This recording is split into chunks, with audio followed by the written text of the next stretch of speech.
देखो मुझे मार रहा है। जग्गू जग्गू मुझे मार रहा है।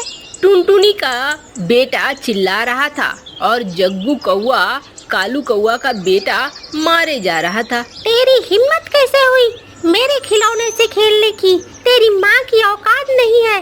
तू मेरी खिलौनों को हाथ लगा दे, मैं तुम्हें मार मार कर भरता बना दूंगा। जग्गू भैया ऐसे मत करो, मम्मी आ रही है, मम्मी आ रही है। तभी टुनटुनी वहाँ पहुँच जाती है। जग्गू ये क्या कर रहे हो? क्यों बच्चे को मार रहे हो?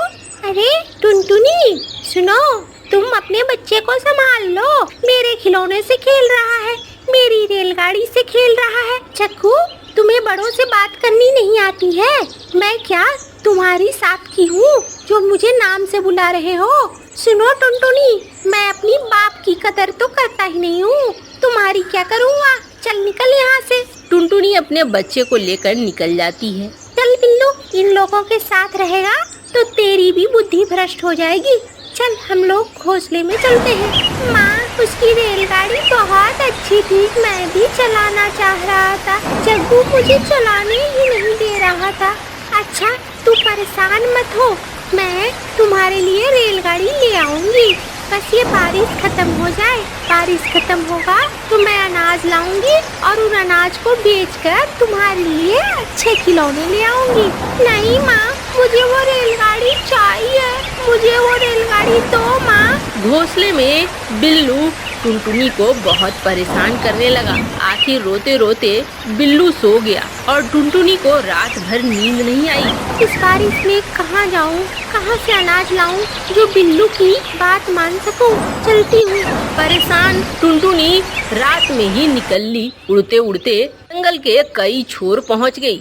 यहाँ तक कि अब उड़ते उड़ते वो पहाड़ियों के तरफ बढ़ी जा रही थी। पहाड़ियों में जाना खतरनाक है, लेकिन मैं अपने बिल्लू का मन नहीं तोड़ सकती। मुझे जाना होगा, वहाँ अनाज जरूर मिलेंगे। टुनटुनी चिड़िया उड़ते उड़ते पहाड़ियों में पहुँच जाती है। पहाड़ियों में दम घुटने लगता है। छोटी सी चिड़िया इतनी ऊंचाई पर नहीं उड़ती है। अब मैं सांस नहीं ले पा रही हूँ। करते करते टुनटुनी गिर जाती है, बेहोश हो जाती है। तभी वहाँ से एक साधु महाराज उल्लू गुजर रहा था। उसकी नज़र टुनटुनी पे पड़ती है। अरे ये चिड़िया, मासूम चिड़िया मर गई क्या? चलो पास जाकर देखता हूँ, ये जिंदा है या मर गई।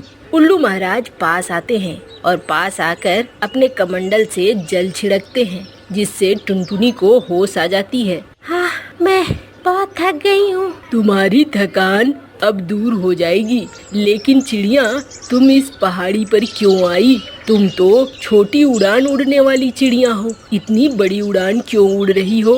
महाराज, मेरा बेटा बिल्लू रेलगाड़ी की जिद कर रहा है और वहाँ जंगल में अनाज नहीं था, इसलिए मैं पहाड़ियों पर चली आई हूँ। पहाड़ियों पर अनाज मिलेगा तो मैं उसे बेचकर बिल्लू के लिए रेलगाड़ी खरीदूंगी। अच्छा ऐसी बात है, तो सुनो, जो पास में समंदर है ना, उसके अंदर 2 राक्षस रहते हैं। उन 2 राक्षसों की एक मनी ट्रेन चलती है। तुम बिल्लू को कहना वो वहाँ चला जाए और उनसे बात करे। वो बिल्लू को मनी ट्रेन चलाने दे देंगे। बस हर रोज बिल्लू मनी ट्रेन को चलाएगा और बदले में राक्षस उन्हें पैसा देगा और उससे तुम्हारा घर भी चलेगा। लेकिन महाराज, बिल्लू छोटा है, कहीं कोई गलती कर बैठा और उन राक्षसों को गुस्सा आ गया तो? अरे नहीं, मैं उन्हें समझा दूंगा। तुम बिल्लू को भेज देना समंदर के किनारे। ठीक है महाराज, आप जैसा कहो। अपनी जादुई शक्ति से उल्लू महाराज चिड़िया को वापस से उसके घोंसले में पहुंचा देते हैं। घोंसले में प्रकट होते ही बिल्लू माँ को देखकर खुश हो जाता है। माँ, तुम कहाँ चली गई थी माँ? मैं डर गया था। मैं अब कभी रेलगाड़ी की जिद नहीं करूँगा माँ, तुम कहीं मत जाना। मुझे कुछ नहीं चाहिए, मुझे बस तुम चाहिए। अरे बेटे, तुम्हारी वजह से अब हमारी जिंदगी सही हो जाएगी और तुम्हें साधु महाराज ने एक बड़ा सा काम दिया है, उससे तुम्हारे मन की इच्छा भी पूरी हो जाएगी और मुझे पैसे भी मिल जाएंगे। फिर हम लोग सबके लिए अच्छी अच्छी चीजें करेंगी। जंगल का कोई भी बच्चा दुखी नहीं रहेगा। टुनटुनी बिल्लू को सारी बात बताती है।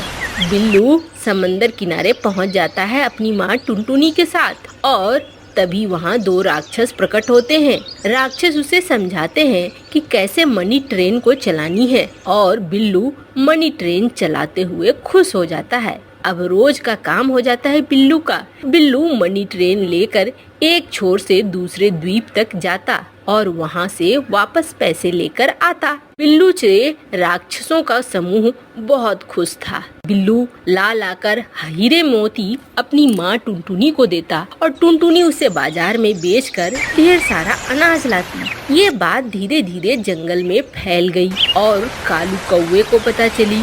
अच्छा, तो टुनटुनी को जरूर कोई माल मिला है। आखिर ये कहाँ से लाती है हीरे मोती? इस जंगल में तो कोई खजाना नहीं है, या तो टुनटुनी को किसी बड़े खदान का पता चला है या कुछ तो मामला है। टुनटुनी के घर पे नजर रखनी होगी। इस बारिश में जब सबके काम ठप है, टुनटुनी ला रही है हीरे और मोती। अगली रात कालू कौवा खिड़की पे जाकर छिपकर सुनने लगता है टुनटुनी की बातें। ठीक है महाराज, आप जैसा कहो। अपनी जादुई शक्ति से उल्लू महाराज से सारी बात का पता चल जाता है। अच्छा, तो ये बात है, मैं कल पीछा करता हूँ। कालू कौवा पीछा करता हुआ पहुँच जाता है और देखता है कि बिल्लू मनी ट्रेन को लेकर समंदर में उतर जाता है। अच्छा बेटे, कल आ तू, मैं बताता हूँ तुझे। जग्गू मेरे बेटे से ज्यादा अमीर कोई नहीं होगा इस जंगल में। अगले दिन जब बिल्लू पहुँचता है तो बिल्लू को कालू कौवा पकड़ लेता है और पेड़ से बांध देता है। तू रह यहाँ पे, मैं जाऊंगा मनी ट्रेन चलाने और हीरे मोती लेके आऊंगा। कालू कौवा मनी ट्रेन लेकर समंदर में उतर जाता है। जब वो द्वीप पर पहुंचता है तो राक्षस उसे देखते हैं। अरे तुम कौन हो?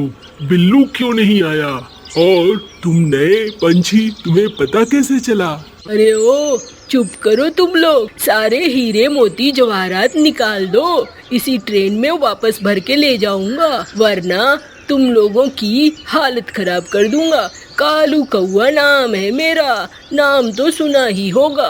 अच्छा, ये तो बड़ा बकवास कर रहा है। सुनो, इसे पकड़ो और इससे घर के सारे काम करवाओ, इससे बर्तन मजवाओ। हमें एक गुलाम की जरूरत थी, गुलाम आ गया है। इसे लगता है मार नहीं पड़ी है, इसे मार भी खिलाओ। ये बिल्लू को मार कर आया है मुझे लगता है। कालू कौवे को होश आ जाता है। नहीं नहीं, मुझे जाने दो, मैं शायद कुछ ज्यादा ही बोल गया। मेरे बीवी है, बच्चे हैं, सबको ले आएंगे, सब यहाँ हमारे गुलाम बनकर रहेंगे। तभी टुनटुनी चिड़िया अपने बच्चे बिल्लू के साथ द्वीप पर पहुँच जाती है। राक्षस भाई, आप इन्हें छोड़ दो, इनकी गलती के लिए इन्हें माफी दे दो।